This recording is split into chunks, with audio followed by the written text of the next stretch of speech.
On a tous connu cette scène, pas vrai? Le moment des devoirs qui s'étire en longueur, qui finit par devenir une vraie source de tension et qui grignote toute la soirée. Mais est-ce que c'est une fatalité? Aujourd'hui, on va décortiquer ce problème ensemble et voir comment on peut transformer cette corvée en un moment bien plus structuré et surtout bien plus efficace. Allez, c'est parti 17h30, tout commence plutôt bien. L'enfant s'installe, le cartable est sur la table, on sent même une petite dose de bonne volonté dans l'air, l'envie de s'y mettre. C'est un peu le calme avant la tempête, si on veut. Et pourtant, voilà, 1 heure plus tard, on en est toujours au même point. Le cahier est encore ouvert, mais le crayon, lui, est posé.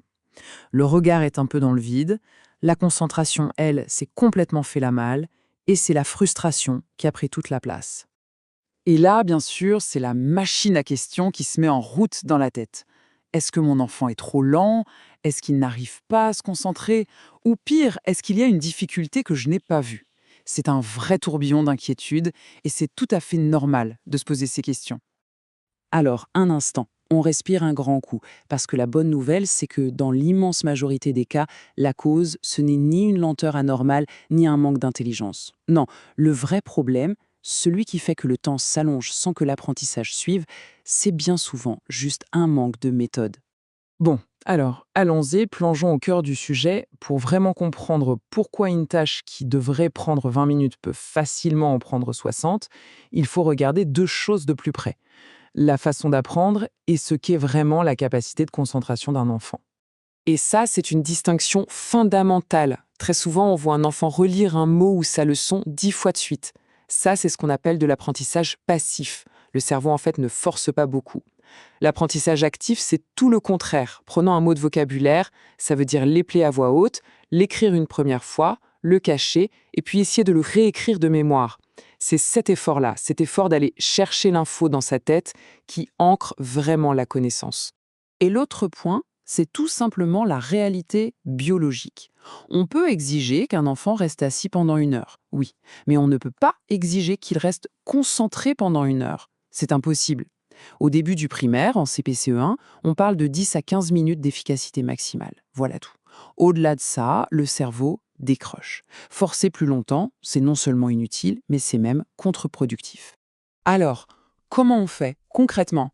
Eh bien, la solution, elle tient en un mot, structurer.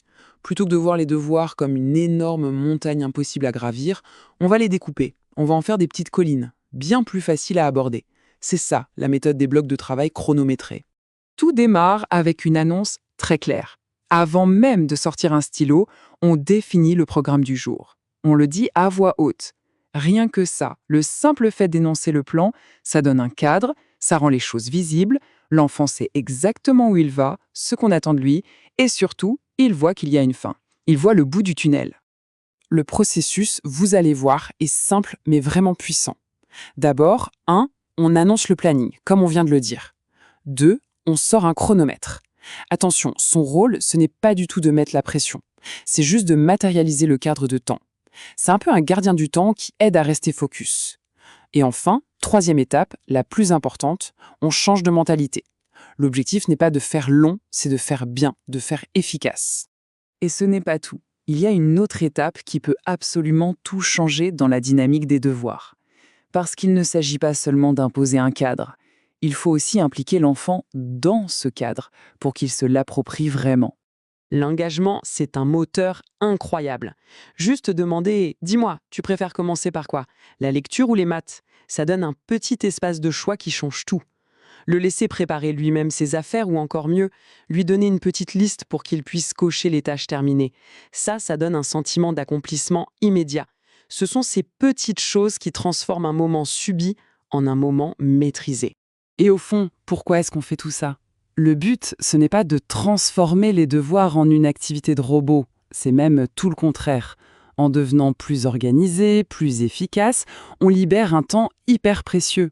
Du temps pour jouer, pour discuter, pour lire une histoire, ou même pour ne rien faire du tout. Bref, du temps pour la vie de famille qui ne devrait jamais être complètement dévoré par les devoirs. S'il n'y avait qu'une seule chose à retenir, ce serait vraiment celle-là. 1 heure de devoir chaque soir en primaire, ce n'est pas un signe de travail acharné. Non, c'est souvent le signal qu'une méthode a besoin d'être ajustée. En structurant, en fractionnant le temps et en rendant l'enfant acteur, non seulement les devoirs se font plus vite, mais l'apprentissage est de bien meilleure qualité. Et au final, c'est ça le véritable enjeu. Les exemples partagés ici sont des pistes et des repères. Ils ne remplacent ni votre jugement, ni la connaissance que vous avez de votre enfant. Mission primaire, à vos côtés au quotidien.